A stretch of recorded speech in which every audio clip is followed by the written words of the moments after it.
Bab 325 Transformasi yang menakjubkan. Kaisar Suci Harimau Putih dan Nyonya Tiga Bayi terdiam cukup lama.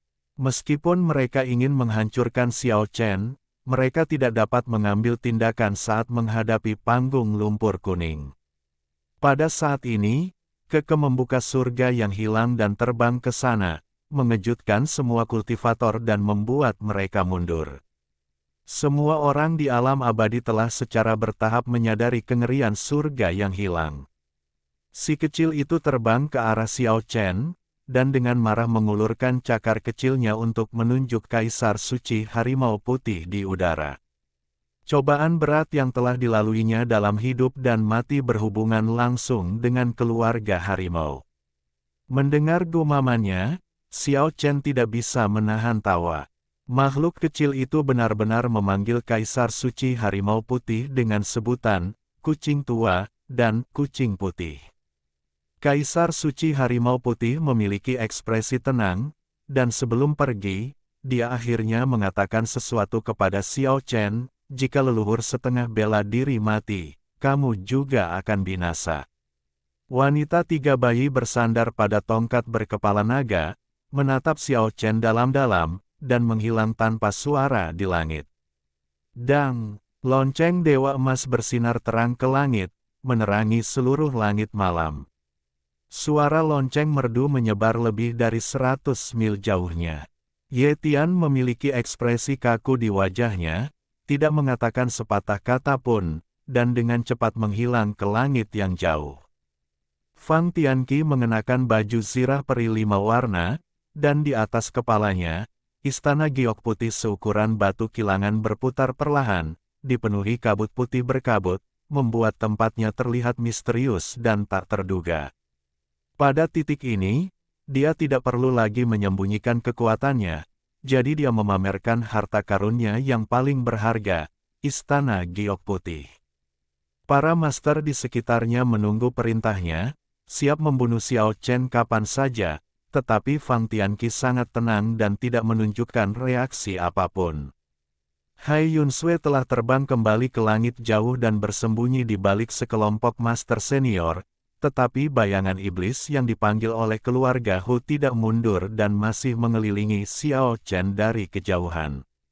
Setidaknya setengah dari 10 pemuda terkuat di dunia kultivasi telah datang, tetapi orang-orang ini belum memiliki niat untuk melangkah maju untuk mengambil tindakan. Namun, beberapa guru muda papan atas lainnya dari generasi muda, Zhao Chongyang, Sue Wu, Meng Xini dan Chang Hai, masih belum terlihat. Xiao Chen berdiri di atas panggung lumpur kuning dan melirik semua orang, lalu terbang menuju desa kuno bersama Keke. Bayangan jahat keluarga Hu yang mengelilingi sekitarnya tiba dalam sekejap, secepat kilat, dengan energi iblis yang bergulung-gulung, kilat merah darah merobek langit, dan puluhan pasang cakar terjulur ke depan. Pertarungan verbal Xiao Chen bagaikan guntur, dan mantra asal mula 8 suara, Om, diucapkan dengan lantang. Citra jiwa di langit bagaikan manusia pasir di pantai. Suara surgawi bergulung-gulung seperti air pasang, menghancurkan dan melelehkannya dalam sekejap. Suara ilahi, Om, melambangkan kekuatan kehidupan dan kematian dan merupakan musuh bebuyutan bagi jiwa-jiwa yang terpecah-pecah seperti itu. Xiao Chen menerobos rintangan itu seakan-akan dia berada di ruang kosong. Banyak orang berusaha menahan diri dan tidak mengambil tindakan apapun. Mereka menyaksikan Xiao Chen memasuki desa kuno. Xiao Chen tertawa keras, yang membuat banyak kultivator di luar desa merasa sangat marah. Dalam beberapa hari berikutnya, Xiao Chen melatih keterampilan mendalamnya secara diam-diam. Ketika ia terbangun sesekali, ia akan berjalan keluar dari desa kuno dan menghadapi orang-orang kuat tanpa rasa takut. Tampaknya Qin Barat Tengah mengincar negara lain dengan penuh rasa iri. Pasukan berkekuatan 1 juta orang menyerang Qin. Orang-orang Qin membuka gerbang untuk menunda musuh, dan pasukan 9 negara ragu-ragu dan tidak berani maju. Namun, Xiao Chen merasa dirinya tidak cukup kuat dan masih jauh dari mencapai level di mana ia bisa mendominasi dunia. Jika bukan karena Huang Nitai dan desa kuno, dia mungkin akan berada dalam bahaya kehilangan nyawanya. Tujuannya adalah menjadi yang terkuat di dunia tanpa bergantung pada hal-hal eksternal, sehingga tidak ada seorang pun yang berani memusuhinya atau menantangnya. Cukup kuat untuk mengintimidasi semua arah. Peta langit prasasti kuno adalah sumber pertumbuhannya dan Xiao Chen tidak akan pernah melupakan premis utama ini. Secara alami, ia terus memahami peta langit 6 sisi dan ingin menguasai semua rahasianya sesegera mungkin. Xiao Chen duduk dengan tenang di desa kuno, dan peta langit di benaknya muncul, lalu berangsur-angsur meluas, memenuhi langit dan bumi, seolah-olah 6 dunia mengelilinginya. Setiap bagian dari kultivasinya muncul dalam pikirannya, dan dia tampaknya mengalami kembali perjalanan kultivasinya sebelumnya, dengan peta surgawi tertanam dalam di jiwanya. Inti sari kehidupan seluruh tubuh mengalir deras bagaikan sungai Yangtze, tenang dan tanpa halangan, mengalir deras menuju samudera jiwa yang luas. Satu kaki dari bahu kirinya, sebuah lampu kuno menyala selamanya. Cahayanya semakin terang, seolah-olah mewakili energi kehidupannya, semakin terang dengan lonjakan esensinya yang kuat. Xiao Chen merasakan kedamaian di hatinya. Setelah memasuki kondisi meditasi kali ini, ia merasakan kepuasan yang belum pernah terjadi sebelumnya. Meridian di tubuhnya seperti sungai besar, menghubungkan potensi kehidupan yang tak terbatas. Tampaknya ingin membangkitkan semua kekuatan yang terpendam dalam tubuh manusia. Dari kejauhan, matahari tampak perlahan terbit di desa kuno di bawah langit malam, dengan cahaya ilahi yang mencapai langit. Xiao Chen dan Huang Nitai perlahan melayang ke udara. Esensi kehidupan mengalir keluar dari pori-porinya seperti gelombang air, lalu perlahan mengalir ke titik-titik akupuntur utama, bersirkulasi terus-menerus. Energi kehidupan yang agung mengalir, yang mengejutkan semua orang di luar desa kuno. Xiao Chen terbangun suatu kali selama proses tersebut dan menemukan bahwa 61 titik akupuntur ilahi di tubuhnya memancar keluar seperti sumber kekuatan, mengalir melalui organ-organ internalnya, anggota tubuh, dan meridiannya. Lalu dia terdiam lagi. Platform lumpur kuning itu perlahan jatuh ke tanah, berdiri diam seperti batu. Xiao Chen tampak ketakutan. Esensi tersembunyi itu meletus, berkomunikasi dengan harta karunnya sendiri. Xiao Chen dapat mengalami transformasi kapan saja. Tentu saja, ini juga berarti bahwa bencana yang fatal akan segera datang. Xiao Chen terdiam, dengan lampu kuno di sampingnya yang berkedip-kedip, melambangkan nyala api kehidupannya yang berkedip-kedip. Kadang-kadang nyala api itu melompat dan menyilaukan, dan kadang-kadang hampir padam, dengan cahaya yang nyaris tak terlihat. Selama sebulan penuh, tubuh Xiao Chen lemah bagaikan pohon yang layu, seolah-olah dia sudah mati. Energi dalam tubuhnya kadang mengamuk, kadang padam, dan berfluktuasi hebat, tetapi dari luar tampak seperti tidak ada tanda-tanda kehidupan sama sekali. Ia tampak seperti seorang kultivator yang telah meninggal dalam meditasi, tubuhnya mati seperti lampu yang padam, dan berubah menjadi sepotong kayu busuk. Malapetaka kematian semakin dekat, dan semua harapan untuk hidup telah sirna. Xiao Chen telah memasuki momen yang paling berbahaya. Jika ia berhasil menembus tingkat kedua nirvana, itu akan menjadi transformasi baru.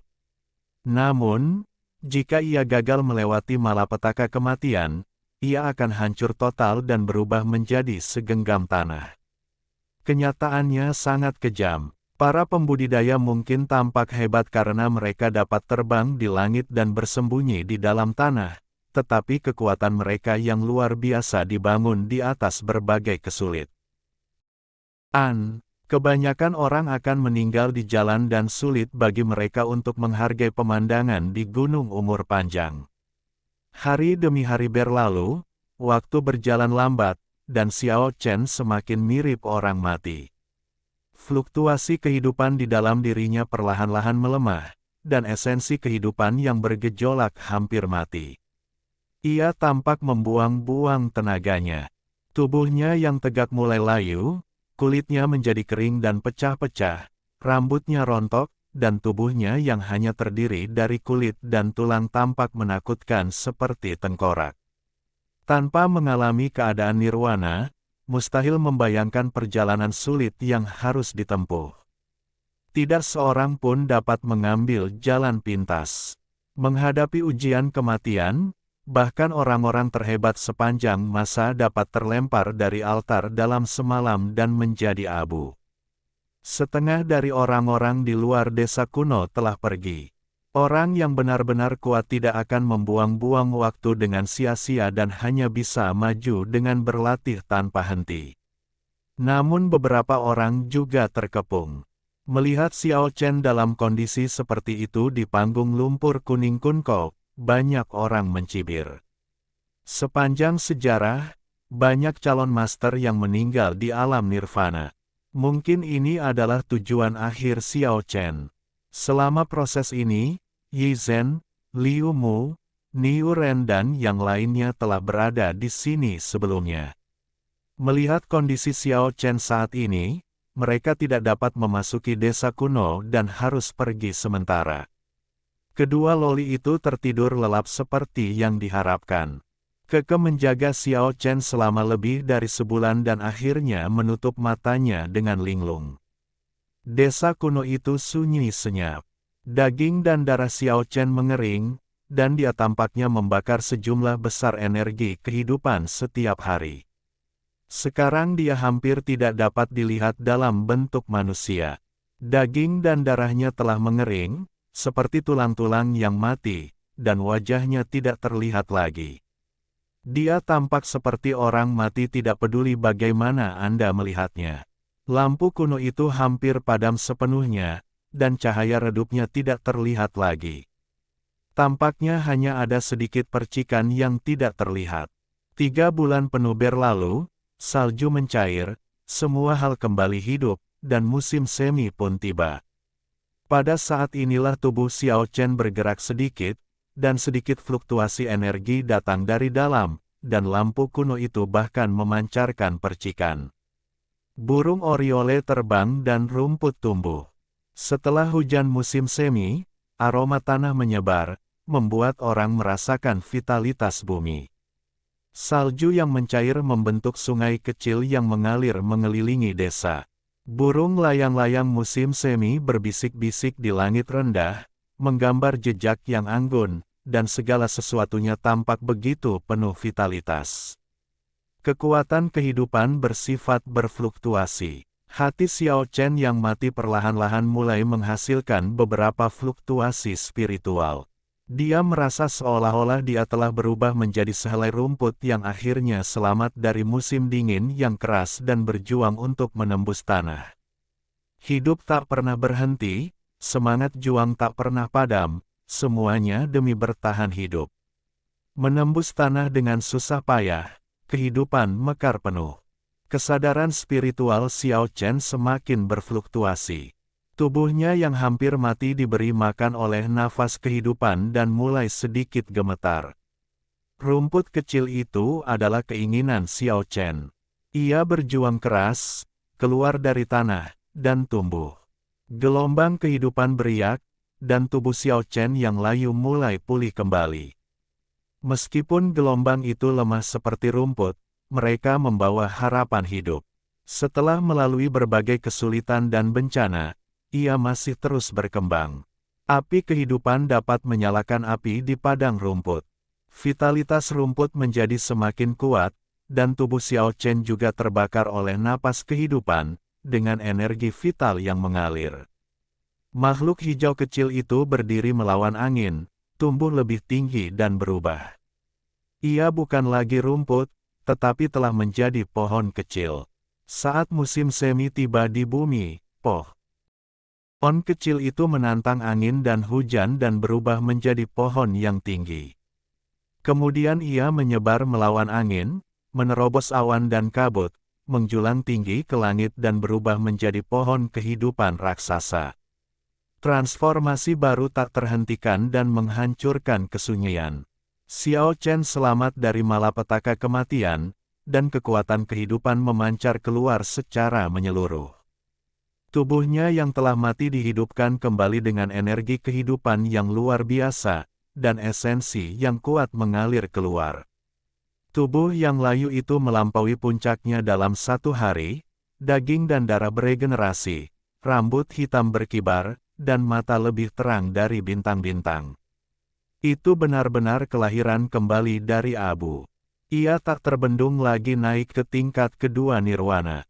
Tubuhnya yang berdaging dan berdarah sekuat besi murni, dan tekadnya yang tak tergoyahkan bahkan lebih tak tergoyahkan lagi. Ini adalah sublimasi ganda dari tubuh dan jiwa. Saat Xiao Chen berdiri, seluruh dunia bergetar.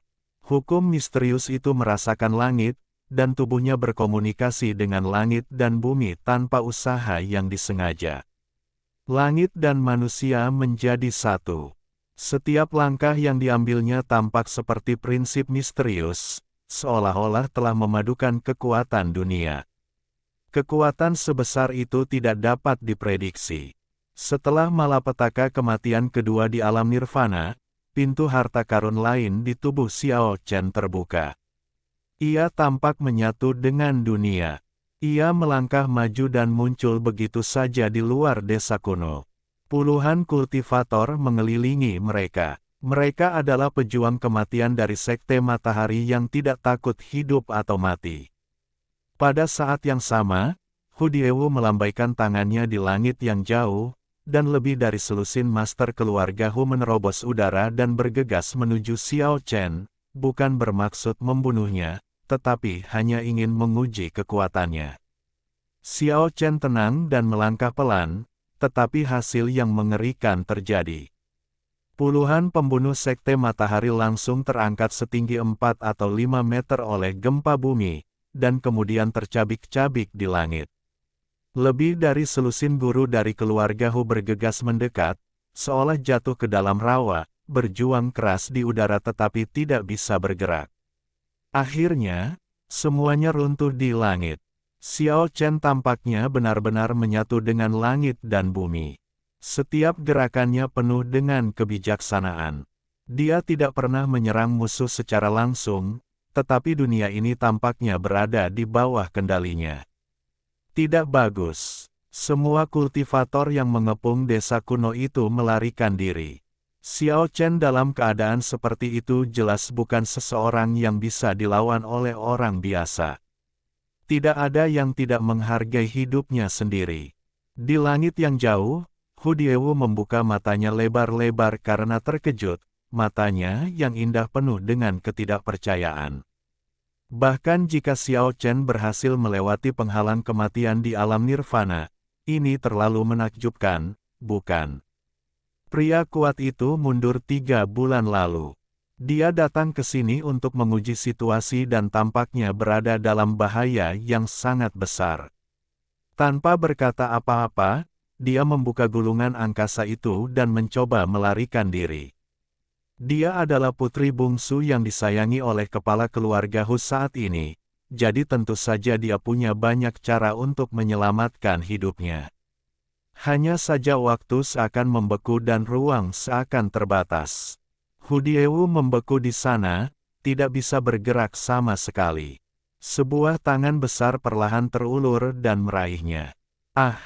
Hu Diewu berteriak ngeri. Telapak tangan besar itu perlahan menutupi bagian dalam tubuhnya.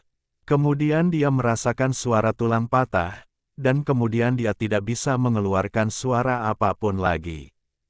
Bang! Tubuhnya hancur, dan Hu Diewu tergencet di udara oleh tangan besar itu. Dia mengeluarkan ratapan terakhir, dan kemudian tidak tahu apa-apa.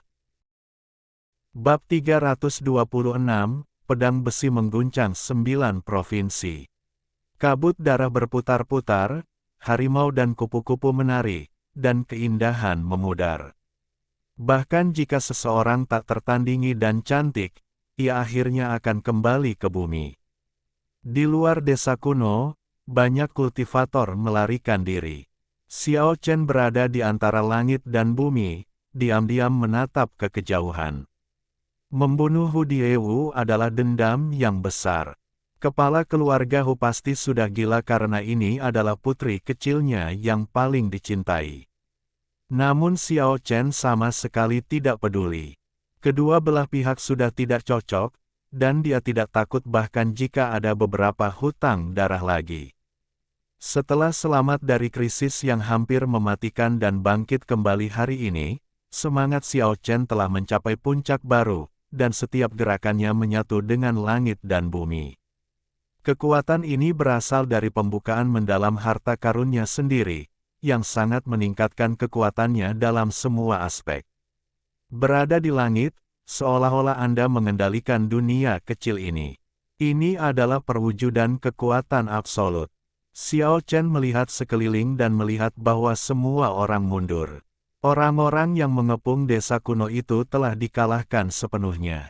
Tindakan Xiao Chen sebelumnya menghancurkan kepercayaan semua orang, dan tidak ada seorang pun yang mampu melawannya. Seperti sekelompok hewan yang ketakutan, mereka melarikan diri dan perlahan menghilang di kejauhan. Ada keheningan antara langit dan bumi, dan desa itu kosong. Kekuatan adalah intinya. Tidak perlu banyak bicara tentang banyak hal. Jika kekuatannya cukup kuat, itu sudah cukup untuk menghalangi segalanya. Xiao Chen berbalik dan kembali ke desa. Dia berdiri diam sejenak, memikirkan kembali perubahan ini dan memiliki banyak wawasan yang halus dan tak terlukiskan.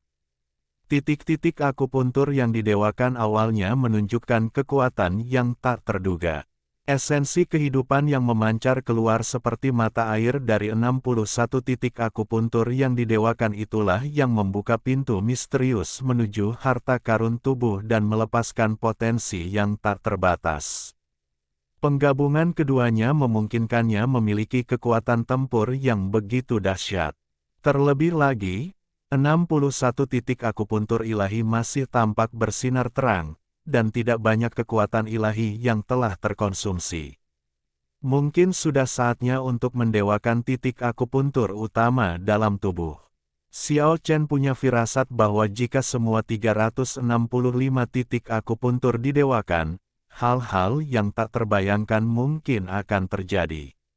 Dia sudah lama menantikannya. Ia memutuskan untuk melakukan perjalanan jauh, membawa Huang Nitai keluar dari desa kuno, untuk mencari kesempatan untuk mendewakan semua titik akupuntur di tubuhnya. Bola bulu putih salju, Keke, terbangun dari mimpinya. Ia bersenandung linglung beberapa saat, lalu dengan jenaka mencubit hidung Linglong dan Tutu untuk membangunkan mereka. Ketiga lelaki itu tampak seperti musuh alami, dan mereka siap bertarung segera setelah mereka bangun. Kamu bisa pergi mencari Ciyu atau terus tidur di sini. Itu pilihanmu. Xiao Chen hendak melakukan perjalanan panjang dan mengingatkan kedua gadis kecil yang lucu itu sebelum pergi. Kedua gadis kecil yang unik itu menggelengkan kepala dengan kuat dan menolak untuk tidur. Meskipun ayah mereka telah menyuruh mereka untuk tinggal di desa kuno yang misterius, mereka tetap bersemangat dan aktif serta tidak ingin menghabiskan setiap hari dalam tidur nyenyak. Bola berbulu putih salju itu sama sekali tidak menyenangkan. Ia terlalu nakal. Kita akan berkeliling Kyushu dan mengabaikannya selamanya. Ya, sungguh disayangkan. Ia tidak sedap dipandang mata seperti Katidit yang tampan itu. Kita akan berkeliling Kyushu dan melihat Katidit yang tampan di seluruh dunia. Kedua loli itu tidak dapat berbuat apa-apa terhadap Keke, jadi mereka memfitnahnya dengan putus asa. Kedua lelaki kecil warna merah muda itu siap berangkat dengan marah. Xiao Chen tertawa terbahak-bahak, berpikir bahwa kedua loli kecil yang cantik dan unik ini sangat menarik. Mereka layak menjadi putri bungsu Kaisar Huang. Dia tidak khawatir dengan keselamatan mereka, karena Kaisar Xuanyuan, yang dekat dengan wilayah Dewa Leluhur, telah membuat pengaturan. Ketika mendengar bahwa Xiao Chen akan melakukan perjalanan panjang untuk menemukan esensi spiritual langit dan bumi untuk mendewakan titik akupuntur, binatang kecil seputih salju itu sangat senang hingga hampir pingsan. Ia berguling-guling di rumput, mengoceh dengan gembira. Bagaimana mungkin kami tidak ikut dalam acara yang menyenangkan seperti ini? Kami juga ingin ikut. Mata kedua loli itu berbinar. Sayangnya, Xiao Chen tidak ingin membawa mereka bersamanya, jadi dia membawa Keke dan terbang ke langit. Kedua loli itu berteriak dengan marah, "Jangan lari, bahkan jika kau pergi ke ujung bumi, kami masih bisa menemukanmu melalui aroma binatang kecil sialan itu." Xiao Chen berani meninggalkan desa kuno karena platform lumpur kuning, yang jelas bisa melindunginya. Adapun orang-orang di desa kuno, tidak perlu khawatir. Dia secara bertahap memahami bahwa apa yang disebut desa kuno Honghuang memiliki asal-usul yang mengerikan. Siapapun yang memiliki niat membunuh dan ingin merusak desa akan dihancurkan saat mereka mendekati desa kuno. Dia menyembunyikan platform lumpur kuning dan lampu ajaib di ruang akupuntur dan berangkat. Pada saat ini, Xiao Chen mungkin tidak tahu bahwa ia telah menjadi terkenal di seluruh dunia. Dia telah membunuh separuh leluhur ketika dia berada di dunia keabadian, dan kini berbagai legenda misterius tentang desa kuno Honghuang tersebar. Mustahil untuk tidak memberi tahu orang-orang. Terlebih lagi, pada hari ini, dia seorang diri berhasil memukul mundur semua petani yang mengepung desa kuno, membuatnya terkenal di seluruh dunia. Setelah mengalami krisis hidup dan mati, Xiao Chen suatu hari terbangun dan menggunakan metode yang tidak terduga untuk membunuh para master sekte matahari dan para master keluarga harimau dengan bersih dan efisien. Dia juga membunuh putri kesayangan kepala keluarga harimau dengan tangannya sendiri. Seluruh dunia mengetahuinya dalam satu hari, dan status semua raja generasi muda terguncang. Bumi penuh vitalitas, harapan dan kekuatan, burung-burung berkicau dan rumput tumbuh. Ia meninggalkan desa kuno itu dan tempat perhentiannya yang pertama adalah kota Jinling. Ia memutuskan untuk mempelajari perkembangan dunia di ibu kota kuno yang makmur ini. Setelah setengah tahun mengasingkan diri, Xiao Chen tampaknya terisolasi dari masyarakat ini dan melangkah ke dunia yang makmur lagi. Segalanya tampak begitu hidup dan semarak. Tanghulu, ludagun, roti kukus gubuli, suara pedagang asongan tak ada habisnya. Xiao Chen dan Keke sedang berjalan-jalan di jalanan kuno Jinling. Hewan kecil seputih salju itu makan dengan mulut penuh minyak. Ia terus mengeluarkan suara, "Ah-ah," pada berbagai makanan lezat dan terus meminta Xiao Chen untuk mengemasnya. Ia membeli 5 kantong besar makanan lezat favoritnya. Kultivasi mengharuskan seseorang untuk melewati tahap-tahap meninggalkan dunia dan memasukinya berkali-kali. Kedua tahap ini membuat perbedaan besar dalam kondisi pikiran praktisi dan dapat mengubah hati seseorang. Xiao Chen tidak berbeda dengan orang biasa, berjalan santai di jalan yang ramai ini, di mana orang-orang berdesakan, terlihat sangat santai. Kau, beraninya kau muncul." Suara terbata-bata terdengar, dan Jin Sanyi muncul di hadapan Xiao Chen.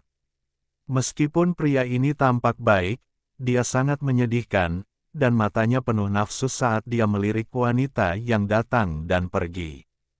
"Kenapa tidak?" Xiao Chen tertawa. Dia bertemu orang ini secara tak terduga dan bisa menanyakan banyak hal padanya. Duduk di sebuah restoran, Xiao Chen belajar dari Jin Sanyi tentang kejadian terkini. Banyak tokoh tua di dunia keabadian dan dunia kultivasi akhirnya tidak dapat menahan diri dan bertarung beberapa kali. Sekarang, gunung-gunung dan sungai-sungai terkenal di berbagai tempat memiliki pemilik dan dibagi antara orang-orang dari dua dunia. Xiao Chen mengerutkan kening ketika mendengar berita itu. Dia adalah penduduk asli Jiushu. Sulit baginya untuk merasa senang bahwa tanah yang luar biasa ini diambil alih oleh dua kerajaan lainnya.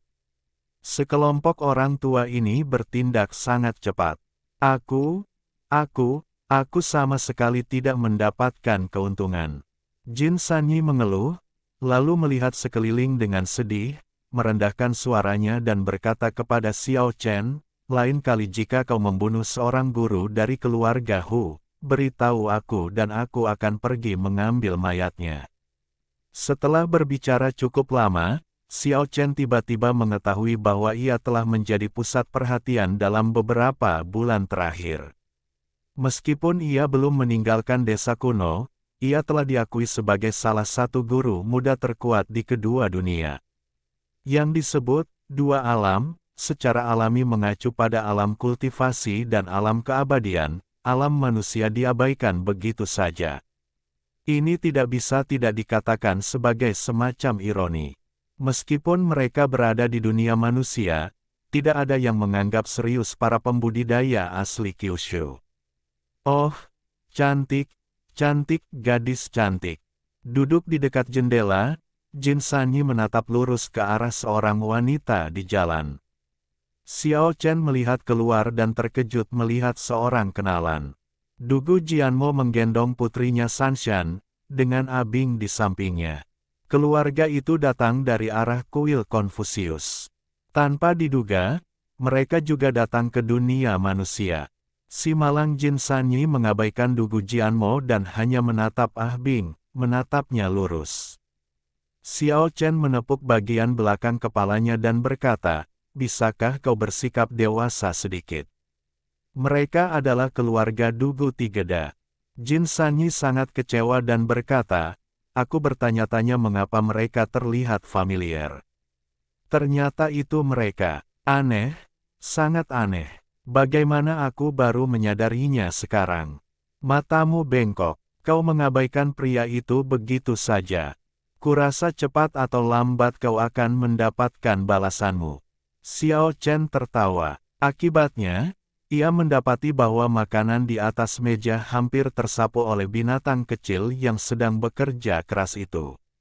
Ia mengusap kepalanya dan berkata, jangan terlalu rakus, kalau tidak kamu akan gemuk lagi.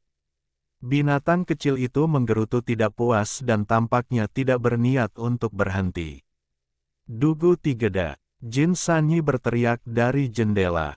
Dugu Jianmo dan keluarganya pergi ke restoran ini. Xiao Chen meminta restoran untuk mengganti meja untuk jamuan makan dan bertanya, bagaimana kamu bisa datang ke dunia manusia? Aku diculik oleh para tetua di keluargaku. Kepribadian Dugu Jianmo tidak berubah dan dia sangat pendiam. Ah Bing menjelaskan semuanya secara rinci. Halo Paman, kita bertemu lagi.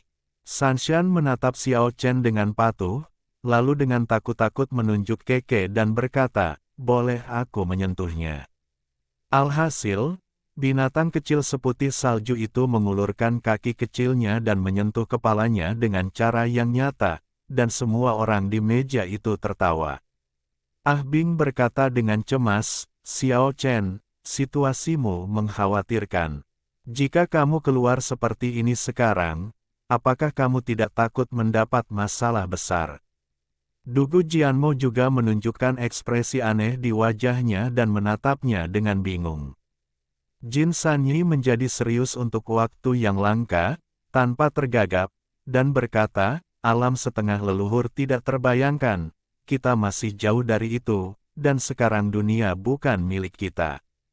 Aku tahu apa yang sedang terjadi, jangan khawatirkan aku. Xiao Chen mengangkat gelasnya dan berkata, ini adalah kesempatan langka bagi kita untuk berkumpul, aku bersulang untukmu. Setelah menghabiskan segelas anggur ini, sebaiknya kau pergi lebih awal, jika tidak jika kau terlihat bersamaku, aku mungkin dalam masalah. Apa yang kau bicarakan? Apakah aku tipe orang yang takut mati? Melihat Xiao Sanshan menatapnya dengan curiga, Jin Sanyi merasa tidak berdaya dan berkata, aku telah berjalan dengan Raja Naga tertentu baru-baru ini. Mereka yang ingin menyentuhku harus mempertimbangkan berat badan mereka sendiri terlebih dahulu. Jika kau ingin menyerangku, ayolah, pedang besiku telah bergetar untuk waktu yang lama. Dugu Jianmo sangat tenang, dia hanya memegang pedang besi itu dengan keras. Mendengar perkataan ini, Xiao Chen tahu bahwa Dugu Jianmo masihlah orang gila yang menganggap pedang sebagai nyawanya. Saat hendak berpisah, Xiao Sanshan diam-diam berkata pada Ah Bing, Bu, Paman Sanyi bilang kalau Loli itu punya 3 kelebihan, suara lembut, tubuh lembut. Dugu Jianmo meraih pedang besi dan mengejarnya, namun Jin Sanyi sudah kabur dan menghilang. Xiao Chen membawa Keke pergi, tetapi dia merasakan ada sesuatu yang salah dalam hatinya, seolah-olah sesuatu akan terjadi. Setelah bermeditasi dengan saksama, dia mengejar ke arah ditinggalkannya Dugu Jianmo. Di luar kota Jinling, di hutan belantara, kabut darah mengambang dan tanah dipenuhi mayat-mayat. Bayangan iblis yang tinggi berada di medan gaya, dengan pedang besi di tangannya terus-menerus meneteskan darah, membuatnya tampak sangat agung. Dia tidak lain adalah iblis pedang Dugu. Abing menutup mata Sanshan, memeluknya, dan berdiri tidak jauh darinya. Xiao Chen sangat puas dengan persepsi spiritualnya, yang benar-benar dapat menghasilkan tanda-tanda peringatan dan memprediksi bahaya orang lain. Ada lebih dari 20 mayat tergeletak di tanah. Mereka semua tampak sangat kuat, tetapi dilihat dari luka-lukanya yang fatal, mereka semua terbunuh oleh pedang Dugu Jianmo. Orang bisa membayangkan betapa kuat dan mengerikannya dia. Benar saja, setelah menjadi emosional, Dugu Jianmo tidak menjadi lemah. Sebaliknya, keterampilannya meningkat pesat. Ilmu pedangnya telah melampaui kondisi ekstrim kekakuan dan kejantanan, dan telah menggabungkan yin dan yang, mencapai ranah yang sama sekali baru. Suara keras terdengar di hutan belantara. Seorang anak yang ditinggalkan oleh keluarga Dugu sebenarnya sangat kuat, tetapi kamu ditakdirkan untuk mati. Aku akan menggunakanmu untuk memikat Xiao Chen ke sini. 5 pria paruh baya muncul. Xiao Chen langsung mengerti. Setelah putus, dia pergi dengan kecepatan 8 fase. Jelas, sekelompok orang ini tidak mengejarnya, dan kemudian mengepung keluarga Dugu Jianmo. Dugu Jianmo menghadapi kelima pria paruh baya itu dengan dingin dan berkata, kita belum tahu siapa yang akan mati. Haha, salah satu dari mereka tertawa dan berkata, jika keadaan normal, kalian mungkin memiliki kemampuan untuk melawan kami, tetapi saat ini, alam nirvana kalian baru saja mencapai titik terendah. Kalian sudah berada di ujung kekuatan kalian. Bagaimana mungkin kalian tidak mati? Abing, yang tidak jauh dari sana, langsung berubah warna. Meskipun Sanshan ditutup matanya, dia masih berkata dengan suara lembut, ayah tidak akan pernah kalah. Bumi sedikit bergetar, dan Xiao Chen berjalan santai sambil memegang pedang di tangannya. Dia melirik kelima orang itu dan berkata, mengapa kalian harus menggunakan cara yang begitu hina untuk menyerangku? Kelima pria parubaya itu terkejut dan merasa bahwa kekuatan mereka tampaknya tidak cukup saat ini. Mereka tidak pernah menyangka bahwa Xiao Chen akan kembali. Aku akan membunuh mereka. Xiao Chen berjalan di depan Dugu Jianmo. Baiklah. Dugu Jianmo melangkah mundur tanpa berpura-pura. Dia baru saja memasuki alam nirvana belum lama ini dan kultivasinya memang berfluktuasi ke titik terendah saat ini. 5 pria setengah baya maju ke depan, masing-masing dari mereka memanggil senjata ajaib mereka sendiri. Xiao Chen meminta Keke untuk mundur ke sisi keluarga Dugu Jianmo, takut akan terjadi sesuatu yang tidak terduga. Kemudian dia melangkah maju selangkah demi selangkah, seolah-olah dia sama sekali tidak peduli dengan kelima orang itu. Kau, kelima orang itu terkejut, seolah-olah mereka terjebak dalam rawa. Tekanan yang luar biasa menyelimuti ruang ini, dan firasat buruk muncul di hati mereka. Kalian tidak seperti praktisi nirvana biasa, seseorang menatap Xiao Chen dengan heran dan ragu. Aku tak terkalahkan di nirvana dan tak terkalahkan selamanya. Xiao Chen tenang, tetapi auranya sangat memikat. Kau bisa tetap tak terkalahkan bahkan saat menghadapi makhluk abadi. Sungguh lelucon, teriak seseorang, bergegas keluar dari ruang yang seperti rawa dan menyerang Xiao Chen. Namun kemudian ekspresi ngeri muncul di wajahnya. Ia terjepit di tanah, tidak bisa bergerak sama sekali. Xiao Chen melangkah 100 kaki dan mengayunkan pedangnya ke bawah, seketika membelah pria itu menjadi dua. Jiwa baru lahirnya pun tak luput dan darah menyembur keluar. Bagaimana ini bisa terjadi? Keempat orang yang tersisa terkejut. Seorang abadi bernama Jing terbunuh hanya dengan satu pedang. Adegan pertempuran yang begitu sederhana dan cepat itu terlalu jahat. Dalam radius 10 kaki, penginapan segala sesuatu dan orang-orang yang lewat dari ratusan generasi semuanya berada di bawah kendaliku. Xiao Chen mencibir tanpa ampun dan mengambil langkah 100 meter, memaksa keempat orang itu untuk mendekat.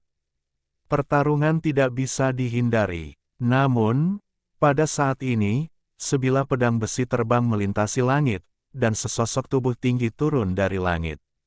Ia memunggungi Xiao Chen dan berkata, "Aku akan membunuh mereka." Ayah, ayah, di belakang, Dugu Jianmo yang biasanya pendiam menunjukkan kegembiraan yang langka.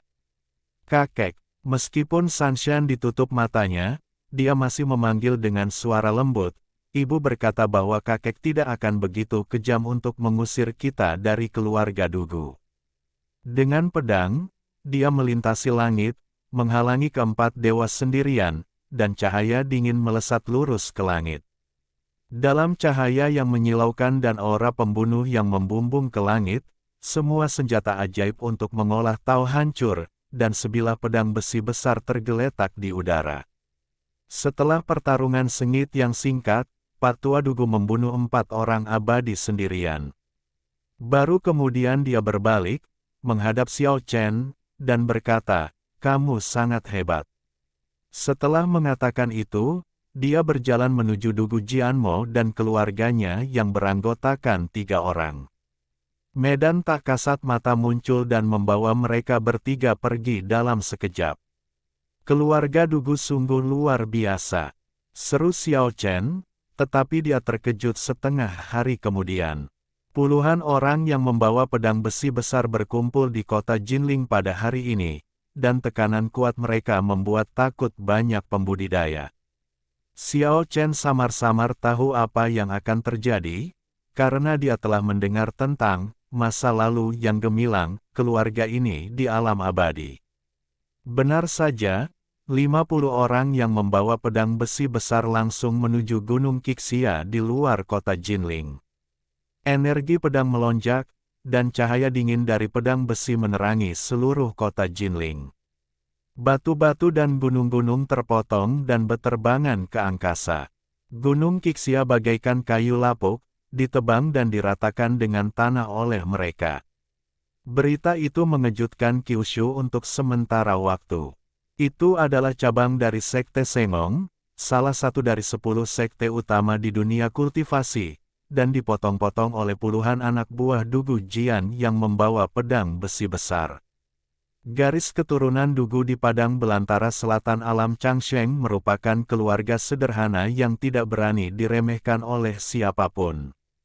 Ketika keturunan mereka pergi ke dunia untuk menimba pengalaman, jika mereka dibunuh secara terbuka oleh seseorang, mereka tidak akan bertanya atau peduli. Tetapi jika tuan-tuan yang lebih tua diam-diam membunuhnya, yang menantinya adalah badai. Dalam sejarah, ada sebuah keluarga yang pernah menyinggung keluarga Dugu dengan cara seperti ini. Akibatnya, Puluhan orang yang membawa pedang besi besar datang mencari keluarga itu dan menghabisi mereka dalam semalam. Keluarga yang menyimpang seperti itu jelas merupakan pengecualian di dunia keabadian. Kalau kalian tidak mau keluarga ini kembali ke dunia manusia, tapi masih mengikuti prinsip ini, dan mau memperlakukan keturunan mereka dengan cara yang kotor, maka akibatnya hanya satu, puluhan orang dengan pedang besi besar akan keluar bersama-sama dan membunuh kalian tanpa ada pembicaraan apapun.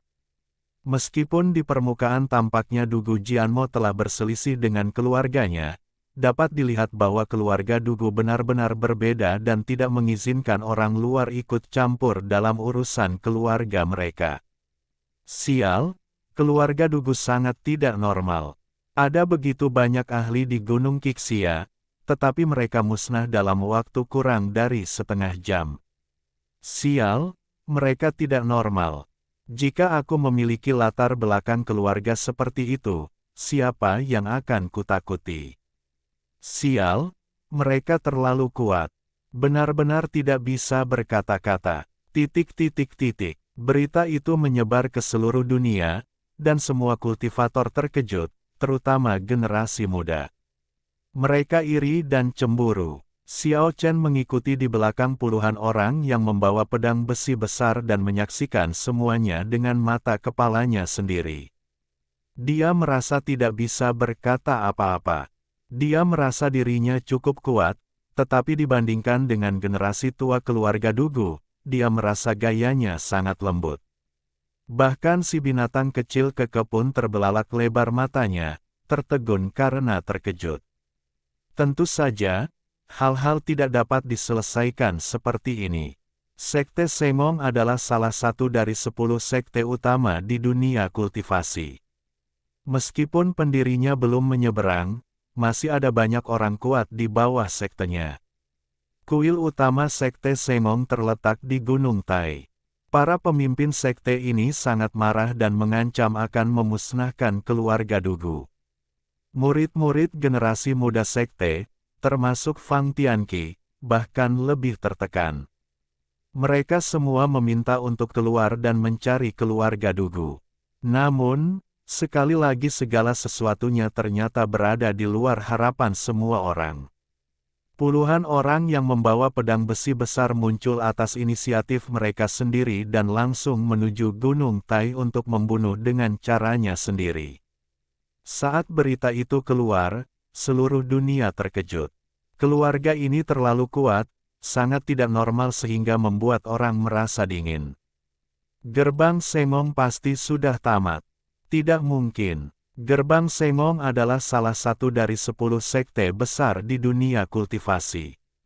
Bahkan jika hanya beberapa yang kuat yang telah memasuki dunia manusia, itu tidak akan benar-benar gagal. Gagal, aku katakan padamu bahwa gerbang Sengong pasti akan hancur. Semua kultivator di dunia sedang mendiskusikannya. Para kultivator yang mengenal keluarga Dugu yakin bahwa gerbang Sengong akan hancur total. Biar ku beritahu, tak seorang pun bisa menghentikan puluhan pedang besi besar itu. Meskipun orang-orang di dunia kultivasi pandai dalam ilmu pedang, mereka hanyalah lelucon jika dibandingkan dengan orang-orang kejam di keluarga Dugu. Selain itu, ku dengar Dugu Qiubai telah kembali ke dunia manusia. Jika leluhur setengah bela diri Istana Dewa tidak muncul, keajaiban itu pasti tidak akan terjadi. Pada saat ini, Xiao Chen mengikuti puluhan orang yang membawa pedang besi besar dan datang ke Gunung Tai. Mereka telah memusnahkan semua orang dari Istana Dewa, dan kami akan memusnahkan semua obat mujarab dari Istana Dewa. Ya, Keke mengangguk dengan penuh semangat. Bab 327, Dugu Qiubai. Saya akan naik ke puncak gunung dan melihat ke bawah ke semua gunung lainnya. Gunung Tai adalah yang pertama dari 5 gunung besar. Gunung ini megah, luar biasa, dan indah. Ada istana dan aula di seluruh gunung, dan ada banyak sekali prasasti tebing. Pada awal musim semi, semua hal kembali hidup. gunung-gunung tampak subur dan hijau, dan vitalitasnya membuat gunung yang terkenal di dunia ini semakin anggun. Namun, di musim semi yang hangat ini, saat bunga-bunga bermekaran penuh, Gunung Tai telah kehilangan kedamaian dan ketenangannya. Semua binatang berhamburan, dan semua bunga layu, seolah-olah angin musim gugur menyapu daun-daun yang gugur, menciptakan suasana yang suram. Puluhan orang yang membawa pedang besi besar tersebar di kaki Gunung Tai, membentuk pengepungan dan mendesak ke arah gunung dari segala arah.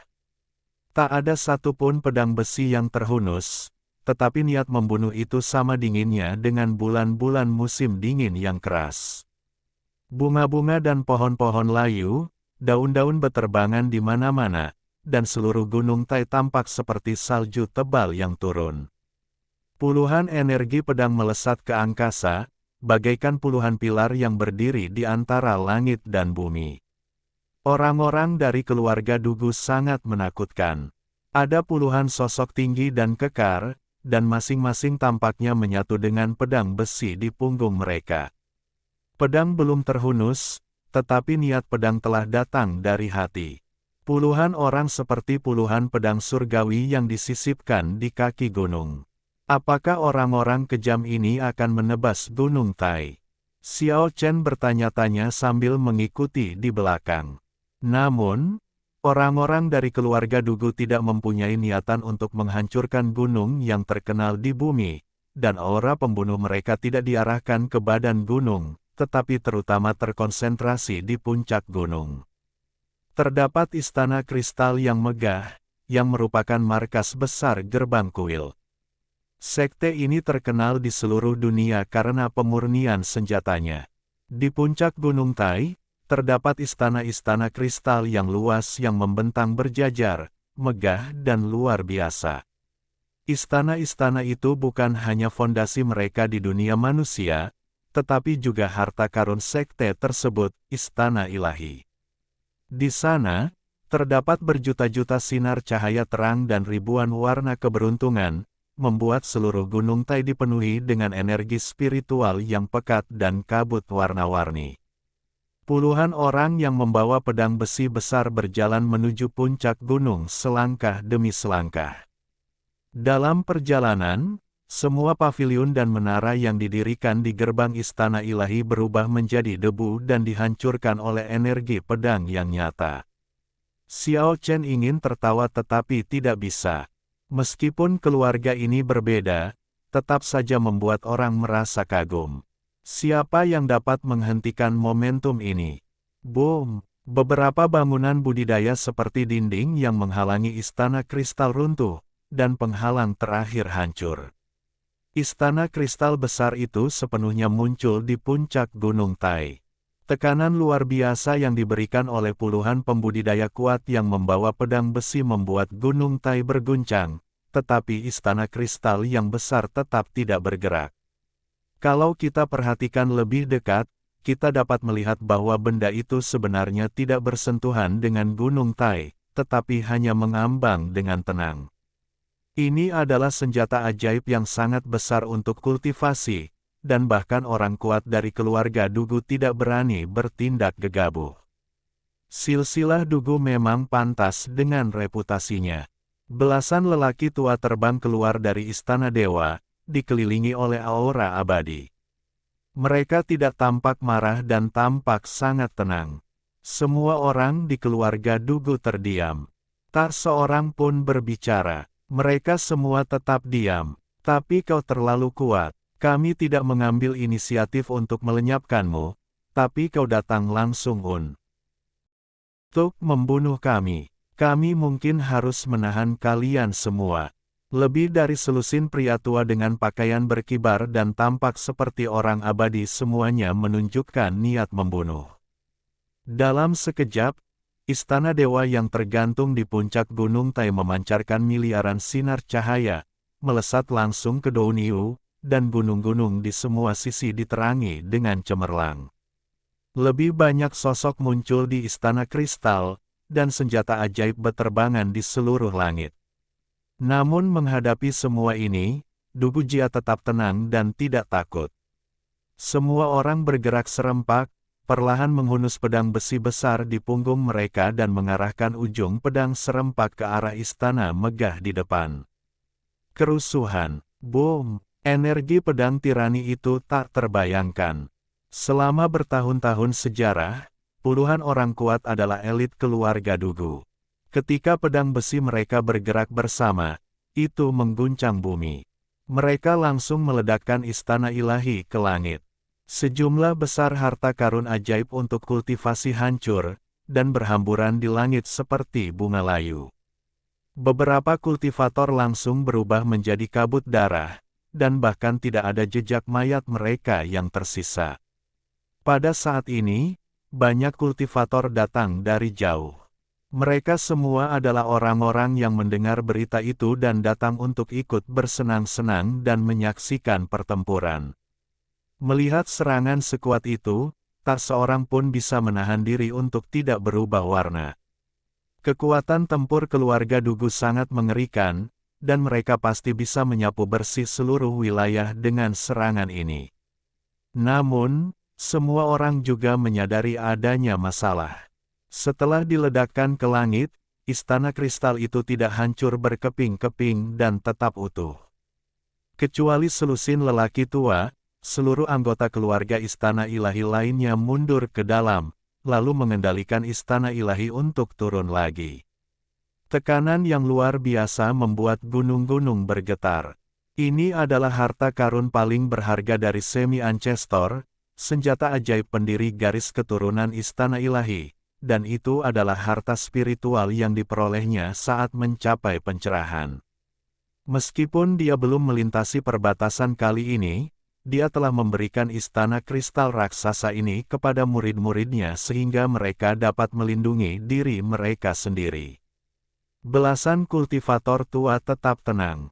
Salah satu dari mereka menjadi dingin dan berkata, "Kalau begitu, aku akan menghancurkanmu sepenuhnya." Sinar cahaya mengalir keluar dari istana dewa, menyapu ke segala arah, dan semua orang kuat dari keluarga Dugu diselimuti olehnya. Energi pedang membumbung tinggi ke angkasa, dan pedang besi milik garis keturunan Dugu beterbangan di angkasa, mencoba menghadang harta karun setingkat semi leluhur. Sinar cahaya itu pecah, kuil berguncang, gunung-gunung bergoyang, dan semua orang di langit yang jauh ketakutan. Aura itu sekuat pelangi, dan kekuatannya menguasai dunia. Lebih dari selusin kultivator tua berteriak keras. Mereka juga bersembunyi di istana kristal besar dan mengendalikan harta karun ini untuk melepaskan kekuatan yang lebih dahsyat. Pelangi panjang berwarna-warni bermekaran seperti kelopak besar, melesat ke segala arah dan menghantam orang-orang kuat dari keluarga Dugu. Pada saat yang sama, istana dewa yang besar itu muncul dalam banyak bayangan, dan akhirnya terbagi menjadi banyak istana dewa dengan skala yang sama besarnya, menekan ke bawah ke arah orang-orang dari garis keturunan Dugu. Setiap kuil raksasa itu menyala dengan ribuan cahaya keberuntungan, bersinar dengan cemerlang, seberat gunung, dengan tekanan yang tak terduga, seakan-akan ingin menindas setiap orang kuat yang memegang pedang besi. Inilah tekanan harta karun leluhur setengah, begitu kuatnya hingga bisa membuat punggung orang merinding, istana para dewa menekan. Puluhan pedang besi besar menjulang dari langit, menghalangi orang-orang kuat di depan mereka. Energi pedang yang tak tertandingi itu setebal sungai raksasa, mengalir tanpa henti. Itu juga seperti pilar surga. Berdiri di antara dunia dan melesat ke udara. Terjadilah tabrakan dahsyat, langit berguncang dan bumi bergetar. Istana-istana besar bergetar, dan miliaran sinar cahaya bersinar, tetapi tidak dapat mencapai Gunung Tai di bawah dan terhalang di udara oleh orang-orang kuat dari garis keturunan Dugu. Bunuh. Baru pada saat inilah puluhan orang kuat berbicara untuk pertama kalinya, tetapi mereka hanya mengucapkan satu kata serempak, seperti guntur, suaranya menyebar hingga ratusan mil dan mengguncang 9 langit. Dalam sekejap, cahaya melesat ke angkasa, puluhan energi pedang yang amat kuat menyatu dan berkumpul menjadi cahaya pedang raksasa setebal gunung, menembus langit dan bumi. Sinar cahaya warna-warni di langit dan istana-istana besar semuanya retak, lalu pecah berkeping-keping dan hancur di langit. Garis keturunan Dugu begitu kuat sehingga membuat orang-orang merasa takut. Kekuatan yang dikeluarkan oleh harta karun leluhur setengah belas sebanding dengan kekuatan leluhur setengah belas itu sendiri. Dan puluhan orang ini bergabung bersama dan benar-benar memblokir dan menghancurkan serangan yang kuat. Di langit yang jauh, semua penonton merasa ngeri. Dengan kekuatan tempur seperti itu, mengapa mereka takut pada orang lain di dunia? Pada zaman dahulu kala, 500 ksatria Dewa Matahari dari Sekte Matahari dapat mengguncang leluhur setengah bela diri. Sekarang, puluhan orang kuat dari keluarga Dugu telah menunjukkan kekuatan bertarung yang tak tertandingi yang sama. Bahkan menghadapi semi leluhur, saya tidak takut. Bunuh.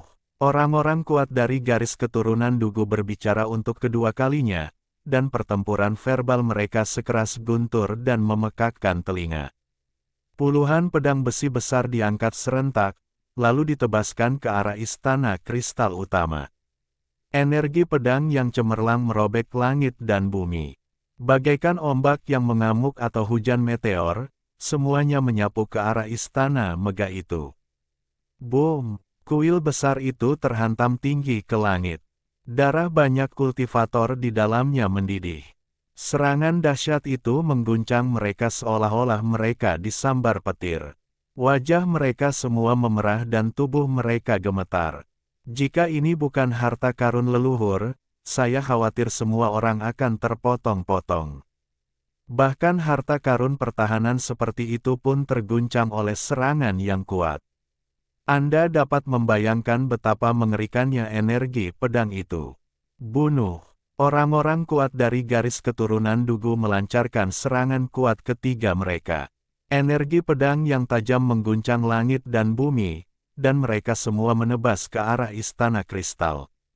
Tak perlu dikatakan lagi, kekuatan bertarung keluarga Dugu terlihat jelas bagi semua orang, begitu kuatnya hingga membuat jiwa orang bergetar.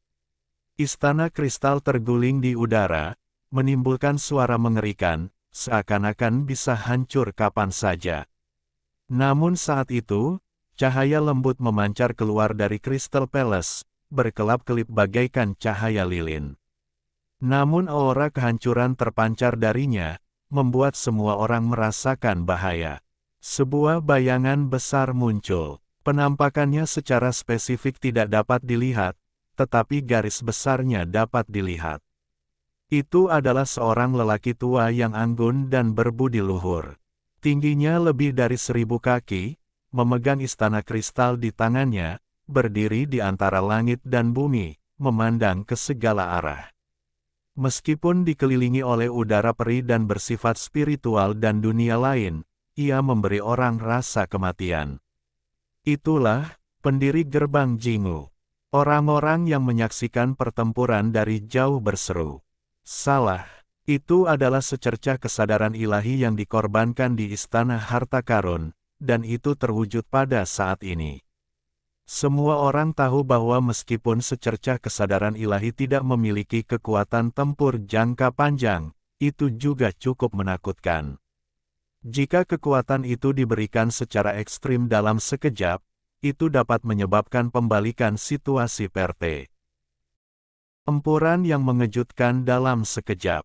Para lelaki kuat dari keluarga Dugu sama sekali tidak takut. Mereka semua tegap bagaikan gunung, dengan pedang besi terangkat tinggi, ingin membunuh Bansu. Di langit yang jauh, orang-orang yang menyaksikan pertempuran telah sampai pada kesimpulan bahwa bahkan jika garis keturunan Dugu menang, mereka mungkin harus membayar harga kematian. Pada saat ini, dunia tiba-tiba menjadi sunyi, seolah-olah seluruh dunia telah kehilangan suaranya. Di langit yang jauh, suatu sosok yang tinggi dan tegak berdiri di sana pada satu titik waktu, seolah-olah itu merupakan titik abadi antara langit dan bumi, seolah-olah sudah ada di sana selama-lamanya. Dunia menjadi sunyi dan tanpa suara membuat manusia merasa takut dan panik.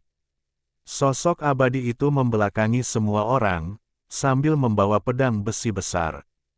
Perlahan-lahan ia menghunus pedangnya, tiba-tiba terjadilah lautan yang bergelora dengan ombak yang besar, bagaikan bintang-bintang di langit yang berjatuhan ke bumi, dan 9 langit dan 10 bumi pun berguncang.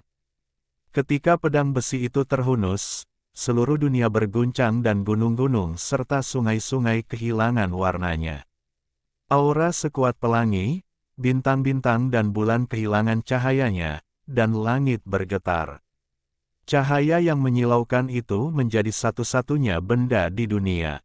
Pada saat ini, semua orang menutup mata mereka, dan tidak ada seorang pun yang dapat melihatnya secara langsung. Saat pedang besi itu terhunus, terdengar raungan naga dan harimau, tetapi kemudian semuanya menjadi sunyi dan dunia kembali damai dalam sekejap. Tidak seorang pun melihat bagaimana pria itu menghunus pedangnya. Mereka hanya melihatnya melayang pergi, meninggalkan semua orang dengan punggung yang misterius. Melihat kesadaran ilahi pendiri istana para dewa lagi, itu hancur berkeping-keping, dan tubuh setinggi 1000 kaki itu runtuh. Istana kristal yang dipegangnya juga memiliki pintu besar yang ditembus, memperlihatkan aula yang terang dan bersinar di dalamnya. Semua orang kuat dari keluarga Dugu terbang ke udara dan menyerbu dengan pedang besi. Sekarang semua orang telah terbangun. Siapa yang memiliki kekuatan yang begitu dahsyat untuk menghunus pedang yang tak tertandingi sepanjang masa? Sebuah nama muncul di benak setiap orang, Dugu Kyuubai. Pada saat ini, pertempuran sengit telah terjadi di kuil besar itu. Pedang besi melawan pedang terbang, prajurit kuat melawan pembudidaya, energi pedang melonjak dan senjata ajaib pembudidaya beterbangan di seluruh langit. Semua orang tahu bahwa gerbang kuil telah selesai dan akan dihancurkan sepenuhnya. Ayo pergi. Sudah waktunya bagi kita untuk bertindak. Sudah waktunya untuk menghancurkan semua obat-obatan spiritual. Xiao Chen menarik kekedan terbang ke kuil raksasa itu. Binatang kecil seputih salju itu bahkan lebih impulsif daripada dirinya. Ia melompat-lompat dengan gembira, telah membuka surga yang hilang, dan bergegas ke depan. Jelas bahwa ia ingin bergerak. Pedang besi beterbangan di mana-mana di istana, tidak bisa dihancurkan. Xiao Chen merasakan kekuatan mengerikan dari keluarga Dugu, dan sulit bagi para kultivator untuk melawan mereka. Darah berceceran di istana. Pedang besi itu menghancurkan banyak senjata sihir dan membunuh banyak kultivator. Puluhan pedang besi besar milik keluarga Dugu berkumpul bersama dan tidak pernah terpisah. Tidak ada yang bisa menghentikan mereka. Bahkan belasan kultivator tua pun hampir tidak bisa melawan mereka. Mereka bertarung melawan orang-orang kuat dari keluarga Dugu, pedang terbang melawan pedang besi, mengeluarkan cahaya yang menyilaukan dan suara berdenting. Namun, dalam menghadapi kekuatan absolut, tidak peduli seberapa rumit dan misterius gerakannya, semuanya sia-sia. Pedang terbang patah dan senjata ajaib hancur. Ingin masuk ke dunia manusia untuk mendapatkan bagian dari kue yang lezat, tetapi tidak ingin mati sebelum menyelesaikan apapun, hehe.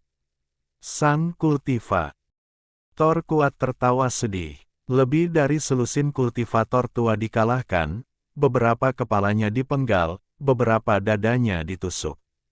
Tidak ada satupun jiwa baru mereka yang lolos, dan semuanya hancur baik secara fisik maupun spiritual. Namun, beberapa lelaki tua keluar bersama orang-orang setengah baya, dan perkelahian sengit pun terjadi. Garis keturunan Dugu begitu berdarah besi dan kuat sehingga mereka dapat disebut klan gila. Xiao Chen merasa kagum. Dia menarik kekedan bergegas masuk melalui pintu besar lainnya. Istana kristal raksasa ini merupakan dunia tersembunyi, seperti negeri dongeng. Istana ini meliputi area yang luas, dan terdapat banyak bunga dan tanaman eksotis di antara istana-istana tersebut. Ini bukan yang dia butuhkan. Dengan kekeh, musuh bebuyutan esensi spiritual langit dan bumi, memimpin jalan, Xiao Chen berjalan sampai ke bagian terdalam. Hidung imut binatang kecil seputih salju itu terus bergerak-gerak, dan menunjuk ke depan sambil mengoceh, matanya yang besar dipenuhi rasa gembira. Dia tidak menemui banyak orang yang mencoba menghentikannya. Semua kultivator kuat dibawa pergi oleh keluarga Dugu. Kadang-kadang, seseorang datang untuk menyergapnya, tetapi ditebas oleh pedang Xiao Chen. Tidak ada yang bisa menghentikannya. Ia bergegas melewati banyak istana hingga ia berada di dekat sebuah taman tanaman herbal dengan cahaya suci yang bersinar terang. Baru pada saat itulah para kultivator kuat mulai menyerangnya. Itu jelas merupakan tempat penting yang dijaga oleh para master sejati. Kamu adalah Xiao Chen. Seorang kultivator setengah baya tercengang ketika melihat pria dan binatang buas itu, lalu berteriak, beberapa bulan yang lalu, rekan-rekan kultivator dan aku pergi ke desa kuno untuk membunuhmu tetapi gagal, dan kamu bersembunyi di gua. Sekarang kamu benar-benar berlari ke sini untuk memanfaatkan api. Ini benar-benar seperti kamu tidak mengambil jalan menuju surga, tetapi kamu malah pergi ke neraka. Xiao Chen tidak mengatakan omong kosong apapun, dan melangkah maju dengan pedang di tangan. Dia sama mengesankannya seperti pelangi, dan seluruh tubuhnya sekuat gunung, mengguncang ke segala arah. Wajah pria paruh baya itu langsung berubah. Setelah beberapa bulan tidak bertemu Xiao Chen, dia tampak banyak berubah. Kekuatannya sulit ditebak. Memikirkan rumor terkini dari dunia luar, dia langsung merasa ada yang tidak beres. 7 atau 8 senjata ajaib untuk kultivasi segera diluncurkan, dan pedang pengubah darah yang menyerang utama menebas maju mundur dalam upaya untuk mengambil inisiatif. Namun semuanya sia-sia. Xiao Chen hanya melangkah maju dengan berani, dan setiap tebasan pedang di tangannya menghancurkan senjata ajaib itu menjadi berkeping-keping. Bagaimana mungkin? Kultivator setengah baya itu merasa bahwa dia tidak bisa mengendalikan senjata-senjata ajaib itu. Tampaknya dia telah ditetapkan di udara oleh Xiao Chen, menunggu untuk dicincang. Ketika semua senjata ajaib untuk kultivasi hancur, kultivator setengah baya itu merasa tidak bisa bergerak sama sekali. Kemudian dia melihat sebilah pedang datang, dan dia merasakan kepalanya melayang, aliran darah beterbangan di udara, dan jiwa baru lahirnya hancur. Beberapa kultivator di dekatnya sangat terkejut. Mereka memanggil senjata ajaib mereka bersama-sama dan menyerang Xiao Chen, tetapi hasilnya tidak mengejutkan. Dalam radius 10 zang, aku tak terkalahkan. Xiao Chen mengangkat pedangnya dan menebasnya ke bawah seolah-olah sedang memanen tanaman.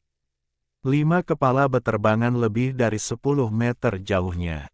Ada belasan kultivator setengah baya yang menjaga kebun herbal.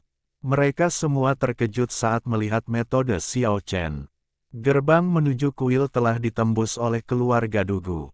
Jika kau tidak ingin mati, cepatlah mundur dan kau masih bisa menyelamatkan hidupmu. Xiao Chen melangkah maju. Tidak ada yang tidak takut mati. Bahkan jika Anda menghentikan orang di depan Anda, apa yang dapat Anda lakukan? Masih ada keluarga yang menyimpang di luar sana. Dalam sekejap, semua orang berlarian menyelamatkan diri, pergi tanpa jejak. Di taman tanaman herbal, cahaya hijau berkelap-kelip, energi spiritual menyebar, dan aroma harum memenuhi udara. Semua jenis harta alam bersinar, memenuhi seluruh taman.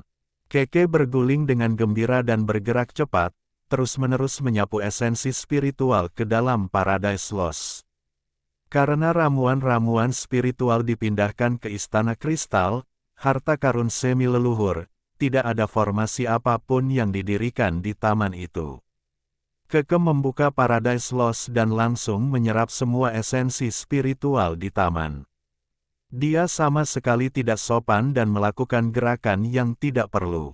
Paradise Lost begitu luas sehingga kebun herbal hanya menempati sebagian kecil areanya. Sudah pasti, selain hutan suci di tengahnya yang terbentuk dari sisa kekuatan spiritual sang semi-leluhur, tempat ini niscaya akan menjadi satu lagi tanah harta karun yang akan selalu dipikirkan oleh binatang kecil itu setiap hari di kemudian hari. Iya, pada saat ini, binatang kecil itu merasa sangat bahagia. Kebun tanaman obat ini memang memiliki beberapa hal yang bagus, tetapi ini hanyalah salah satu tujuan kita. Lihatlah ke sekeliling, pasti ada rumah alkimia di dekat sini, pasti ada ramuan. Xiao Chen menyemangati binatang kecil itu untuk terus menggunakan persepsi tajamnya akan esensi spiritual. Mata besar si kecil berbinar-binar. Dia memang sangat berdedikasi. Setelah berkonsentrasi penuh, dia dengan cepat merasakan lokasi tertentu. Sebuah kaki kecil berbulu menunjuk ke suatu arah. Suara pembunuhan memekakkan telinga di belakang, tetapi seorang pria dan seekor binatang buas sedang melakukan penyisiran besar-besaran.